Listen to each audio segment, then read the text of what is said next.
नमस्कार, आप सभी का स्वागत है ललित अपराध लाइव न्यूज चैनल में। मैं राधा देवी ले चलती कुछ खास खबरों की ओर। इनके विषय में ये है कि पहले तो बीजासन माता विराजमान है। माता के दाईं ओर भगवान गणेश जी विराजमान है और माता के बाईं ओर दुर्गा अष्टभुजी मैया विराजमान है, जो शेर पे विराजमान है। और छोटी सी प्रतिमा आपको दर्शन हो रहे होंगे, ये भैरव जी की मूर्ति है। तो यहाँ से लगभग 74 किलोमीटर दूर सतलौन गांव है। आज से लगभग 255 और 56 वर्ष के पूर्व माता बीजासन ने हमारे पूर्वजों को, ये हमारी 12वीं पीढ़ी चल रही है, तो हमको दर्शन दिया और बताया हमारे पूर्वजों को कि मैं इस पहाड़ में विराजमान हूँ, मुझे निकालो और वहाँ से निकाल करके पश्चिम की ओर ले चलो। तो उस समय जमींदारी समय था, तो जमींदार और भी जो भक्तगण थे माता के, उन्होंने उस पहाड़ से निकाला। वर्तमान में वो पहाड़ सतलौन बसई के पास में विराजमान है और वहाँ पर प्रतिवर्ष हम लोग जाते हैं। और वो छोटी सी मड़िया के रूप में अभी भी वहाँ विराजमान है, जहाँ पे जिस पहाड़ से मैया निकली हुई है। तो वहाँ से एक बैलगाड़ी का रथ बना करके और मैया को लाया गया। यहाँ पर एक कदम्ब का वृक्ष है, वहाँ पर एक कुआं हुआ करता था आज से 5 वर्ष पूर्व, वो वर्तमान में किसी कारणवश बंद कर दिया गया। तो उस कुआं के पास में जल पीने के लिए रुके और यहाँ पर जो मैया विराजमान है, यहाँ पर रथ वो रोक दिया गया बैलगाड़ी का। तो फिर मैया का जो आदेश था कि जहाँ मेरी इच्छा होगी वहाँ से मैं आगे नहीं बढ़ूंगी, तो यहाँ से मैया आगे नहीं बढ़ी और उस समय छोटा सा एक मड़िया के रूप में मैया का मंदिर बना दिया गया।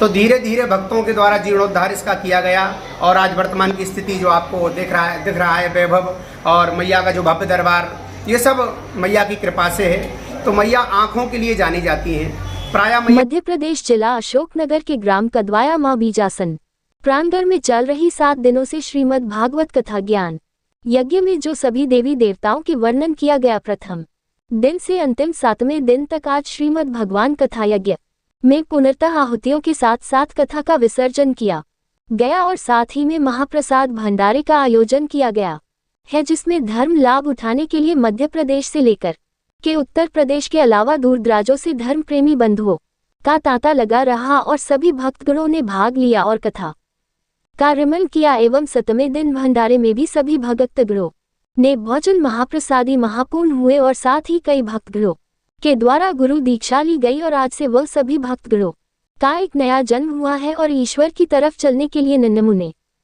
बालकों की तरह चलना शुरू हुआ है। आज से माँ बीजासन जी का आशीर्वाद पाए है और जो भक्तगणों के गुरु जी ने व्यासपीठ से कथा का रिवन कराते समय एवं आज संपूर्ण आहुतियों के साथ पंडित प्रदीप शास्त्री जी ने जो आशीर्वाद देते हुए जो धर्म के मार्ग पर चलाते हुए पाब्रह्म परमात्मा को पाने के लिए एवं मोक्ष के लिए जो रास्ता बताया गया है वह सही है, पर जो लोग निष्पक्ष निस्वार्थ छल व निष्पक्षता के साथ चलेंगे तो उन सभी को उनके कर्मों के हिसाब से ही ईश्वर की प्राप्ति होगी। और व्यासपीठ पर जब महाराज प्रदीप शास्त्री जी ने जो भगवान श्री कृष्ण जी के बारे में जो भगवान श्री कृष्ण की जन्म व बाल लीलाओं का मार्मिक वर्णन किया, उन्होंने कहा कि जो जीव भगवान के सामने आ जाए उसका भगवान उद्धार कर देते हैं, चाहे वह मनुष्य हो या राक्षस। कालिया नाग का भी कल्याण कर दिया था, जो कथाओं के माध्यम से बताया कि गंगा में स्नान करने जाए तो सफाई करे और गंदगी करने से लोगों को रोके, वह जगत जननी मां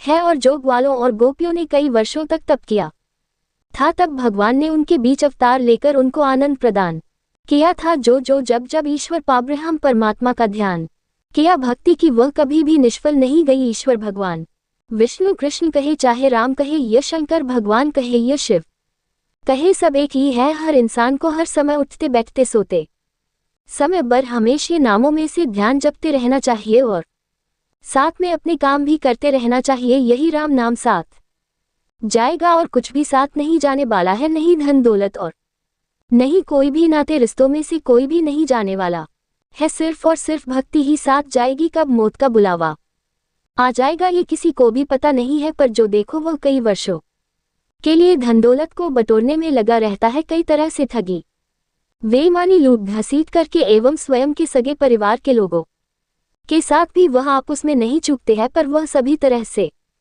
उल्टा सीधा कमा करके रखता है, पर उसको स्वयं का पल भर का पता नहीं कि किस पल क्षण में सही महबूबा आकर गले लगा लेगी, तब फिर यह मृत्यु लोक के सारे रिश्ते नाते टूट जाते हैं। ये हर इंसानों को याद रखते हुए सही रास्ते पर स्वयं चले और लोगों को भी सही रास्ते पर चलने की प्रेरणा दे, यही साथ में ही जाएगा। और इस अवसर पर बड़ी संख्या में श्रद्धालु उपस्थित रहे। भागवत का पूजन पंडित ऋषभ शास्त्री ने विधि विधान पद्धति से कराया। रिपोर्टिंग प्रधान संपादिका राधा देवी की। महाराज ये कौन सी जगह है और कितने दिन से कार्यक्रम चल रहा था, इसमें थोड़ा रोशनी डालें आप। ये अशोकनगर जिले का कदवाया गांव है जी। ये काफ़ी प्राचीनतम गांव है और माँ बीजासन के नाम से ये गांव जाना जाता है, क्योंकि यहाँ आँखों में रोशनी देने वाली माँ बीजासन विराजमान है, तो उन्हीं के नाम से ये गांव जाना जाता है। ये धार्मिक अनुष्ठान विगत 7 दिनों से चल रहा था जी।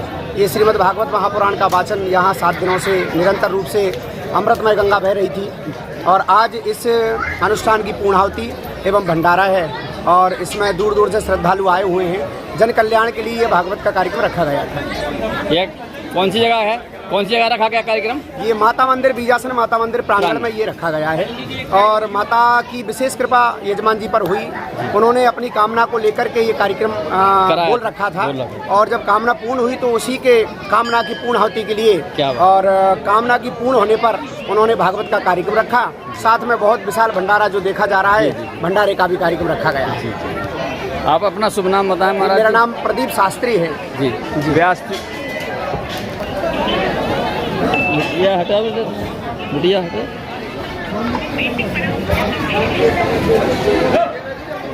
यजमान जी कौन है महाराज जी? यजमान जी यहाँ से 7 किलोमीटर दूर गांव है। अभी यहाँ पर है क्या? जी यहाँ पर थोड़ा बुला लें आप जी। उनका नाम श्री राम यादव जी है जी, और उनके ही माध्यम से ये कार्यक्रम रखा गया था जी। थोड़ा आप अपना शुभ नाम बताएं। और श्री राम यादव। हाँ आगे बताइए पूरा। श्री राम यादव, ग्राम सेमरी, पिताजी के नाम पूरन सिंह, और शिक्षा विभाग में कार्यरत है, शिक्षक है।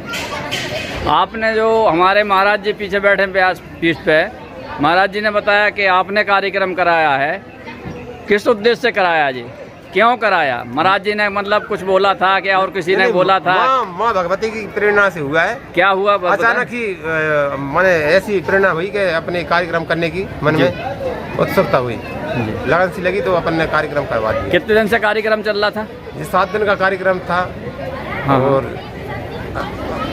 अभी लगभग 10 दिन पहले इसका विचार बन गया जी। अचानक मतलब प्रेरणा मिली माँ की और आपने एकदम कार्यक्रम को सुनिश्चित किया? अचानक अपने ना पहले से कोई नारियल लिया था, ना कुछ, मन कथा के 2 दिन पहले ही नारियल ले लिया, और अचानक से। हाँ। मतलब आपका कुछ कार्यक्रम तो होगा। हाँ। माँ के माँ ने कुछ माँ ने तो हमारी नौकरी लगा दी है। ऐसे बोलो ना तो फिर डायरेक्ट, क्योंकि सो अपन ने सोचा है कि नहीं तो ये बोलो ना कि आपका माँ ने मतलब भला किया, तो इसलिए हमारा उद्देश्य था कि भाई करें कुछ। सही है। पढ़ने में भी, क्योंकि हमारी गांव दूर था, पढ़ने में कोई इंटरेस्ट नहीं था, मन डेली स्कूल नहीं आ पाते थे, तो माँ की ऐसी कृपा भाई कि वो अपन फर्स्ट डिवीजन से नंबर अपने परीक्षा में उत्तीर्ण कराए माने। ये तो माँ की कृपा हमने भी देखा है। उसने माँ की कृपा से डीएड हो गई थी, बीटीआई, क्योंकि वहाँ पे फार्म उपलब्ध मिल गए थे अपन बजरंगगढ़ में। सब माँ की कृपा से हुआ ना। ये बताइए कि माँ की प्रेरणा से हुआ, माँ की कृपा से हुआ, हमारा काम बना, हमारा काम बना, सो हमने कार्यक्रम माँ के लिए। आरती जब गाते हैं ओम जय जगदीश हरे, तो उसमें एक शब्द आता है, क्या मेरा लागे सब लागे तेरा। तेरा तुझको पर हम मेरा क्या लागे। हमारा इसमें कुछ नहीं, माँ की कृपा है। हाँ, तो इसलिए। कौन सी जगह है ये? जी कदवाया धाम, माँ भी नाम कदवाया, माता मंदिर धाम, माँ भी धाम के नाम से प्रसिद्ध है।